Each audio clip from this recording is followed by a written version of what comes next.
Magandang araw po, magluluto na naman ang inyong tita. Ganado na naman po tayong magluto ngayon.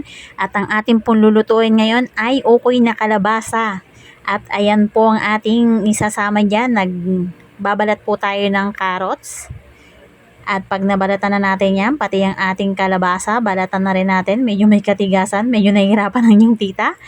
Aadarin po natin yung ating kalabasa. Pati po yung carrots, aadarin na natin yan para hindi tayo mahirapang maghiwa-hiwa ng maliliit. Ayan, medyo mahirap, medyo may katigasan ng ating kalabasa. At ayan po, natapos na nga natin siyang adarin. Meron po tayong alamang, hinugasan ng tita nyo yan para hindi po siya masyadong maalat. Hindi na rin tayo maglalagay ng pampaalat dahil medyo may alat pa rin yun. Meron po tayong kalahating kilong harina, may 2 itlog, naglagay tayo ng pangpasarap at saka ng paminta. At dadagdagan po natin yan ng 5 kutsarang cornstarch. At saka po may nilagay din tayong baking powder, 2 kutsara yon para po masarap pag pinirito natin, malutong at masarap ang ating nilulutong ukoy na kalabasa. Ayan, ganyan ang tita nyo. Maglalagay pa tayo ng paminta para mas masarap pa siya.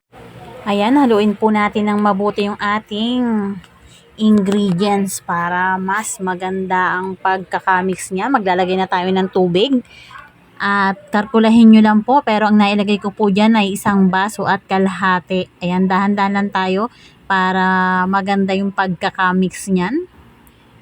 Ayan, naka 1 baso na po tayo at magdadagdag pa tayo dyan maya-maya.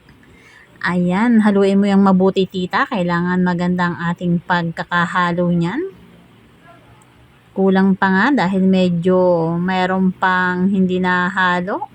Ayan. At pag okay na po yan, ayan, medyo dahan-dahan pa siyang maghalo. Medyo mahirap na. Basta po wag masyadong malambot para mabuo nating mabuti yan pag piniprito.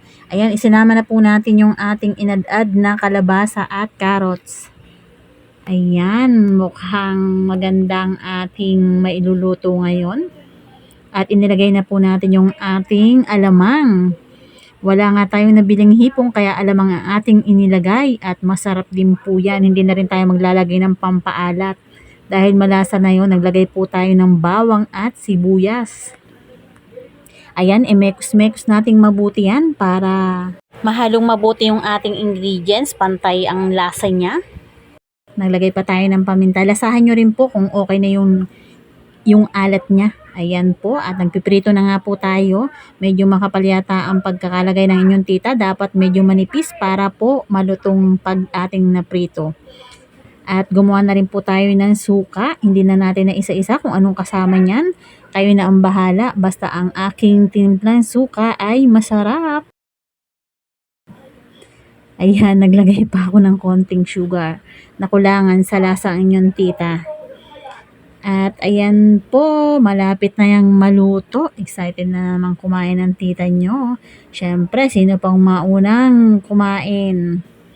Ayan na po, ready na po yan. Ang masarap na ukoy na kalabasa. Ayan, may nauna pa pala sa akin. Thank you so much po sa inyong panonood.